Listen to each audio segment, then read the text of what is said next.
Gikundi giki kia mbeu njithi matanyiheire 300 nikio kia ica ikuhi gutuma thabari cia mawira mabururi-ini ma ruraya amwe makiumagara muthenya wa ira riri angi matanyitwo kumagara umuthi na rucio.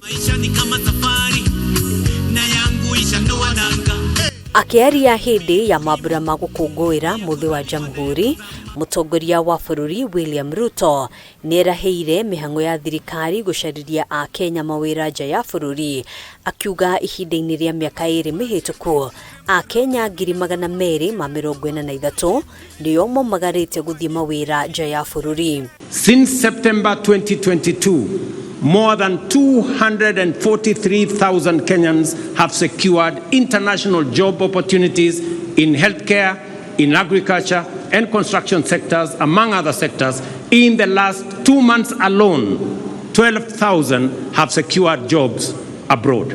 Kwa ihinda riri, Kenya ikiranire ngirimiti ya kiwira na mabururi 7 kuria Akenya makoretwo makiumagara guthie mawira.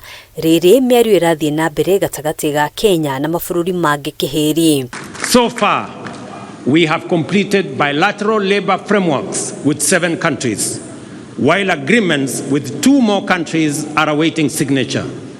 Additionally, agreements with 13 other countries are at various stages of negotiations, and we project to connect up to 2 million Kenyans with jobs abroad once this exercise is completed. Thegia ya mawira maria maroneka nja ya bururi, thirikari oho ni koretwo ikiaramia mieke ingi guku bururi-ini na njira ya kuhingura iganda na ceceni cia wonjoria iria itanyitwo guthondeka makiria ya mieke 30,000 ya mawira. The past 2 years, we have licensed over 80 companies within these zones, creating 14,000 jobs.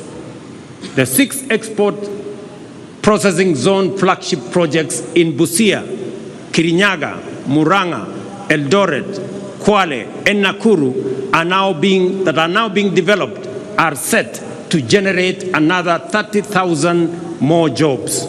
Ihinda-ini o riu niguo kugacirithia tabarira ya ajira na jitume, thirikari ni iranire guthie na mbere gutambia mitambo ya internet na guthondeka ceceni makiria thiini wa kaunti na icigo cia ubunge gutigirira mbeu njithi ni makinyirwo ni mieke ya kwiyandika kana kuruta mawira nenda-ini cia kiriu. To date, 690,000 citizens have been trained in digital skills through the Ajira and Jitume programs in various learning institutions, including TVETs and constituency innovation hubs, out of which 180,000 young people have already been linked to online job opportunities, well on track to creating 1 million jobs through this program. Hadwini Hakameme TV, jitagwo Gina wa Wadiro.